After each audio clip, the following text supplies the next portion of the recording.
मलाही वाटत नाही का? आता अनेक जण म्हणत होते की दादा मागच्या वेळेस काहींनी जाहीरनाम्या कर्जमाफी जाहीर केलेली आहे। आज तारीख आहे 28। मी या कार्यक्रमाच्या निमित्तानं महाराष्ट्रातल्या जनतेला स्पष्ट सांगतो, 31 तारखेच्या आत आपापले पैसे भरा पीक कर्जाचे।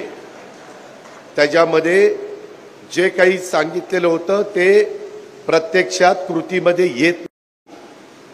कारण 7,20,000 कोटीचा 20,000 नाही 7,20,000 कोटीचा अर्थसंकल्प सादर करत असताना जवळपास थोडे कमी 65,000 कोटी रुपये 3, 5, 7.5 वीज माफी म्हणजे तुम्हाला माफ आहे, पण तुमच्या आम्ही महावितरणला भरतोय। आम्ही म्हणजे कोण? सरकार। आणि माझ्या लाडक्या बहिणी त्यांच्या 1,500 प्रमाणे त्यांना 45,000 कोटीची तरतूद करावी लागलेली आहे। ही गोष्ट ध्यानामध्ये घेतली पाहिजे। आणि बाकीचे पण कामं 3.5 लाख कोटी रुपये मला राज्याचे पगार अधिकाऱ्यांचे कर्मचाऱ्यांचे सगळ्या स्टाफचे आणि त्याच्यामध्ये पेन्शन जे रिटायर झाले त्यांचं आणि घेतलेल्या कर्जाचं व्याज त्याला लागतात 3.5 लाख कोटी आणि हे 65,000 म्हणजे 4.25 थोडे कमी 4.25 4,15,000 कोटी तर ह्याच्यातच गेले।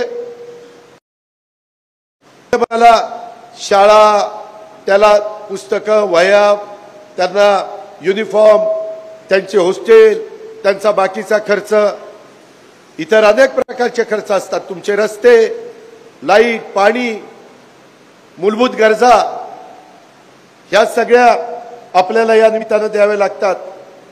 ही पण बाब आपण सगळ्यांनी लक्षामध्ये घ्या।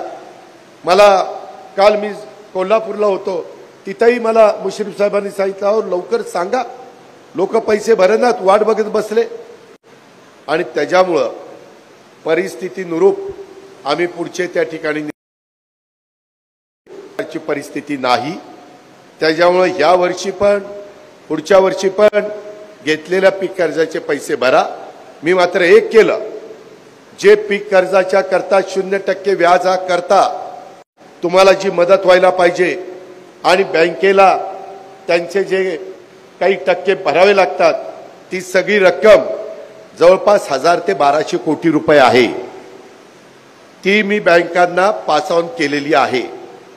मी म्हणजे मी एकटा माझ्यावर नाही, मी देवेंद्र राऊतांनी, नाहीतर तुम्हाला वाटायचं हे काय मी करत चाललेलं आहे, तिघांनी मिळून ते केलेलं आहे।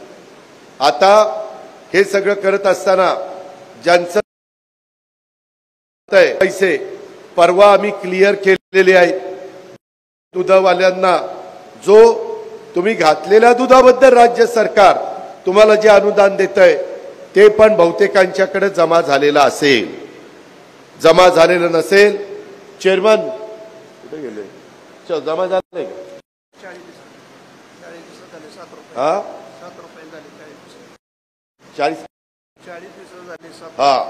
40 दिवसाचं 7 रुपयांनी पैसे जमा केलेले आहेत।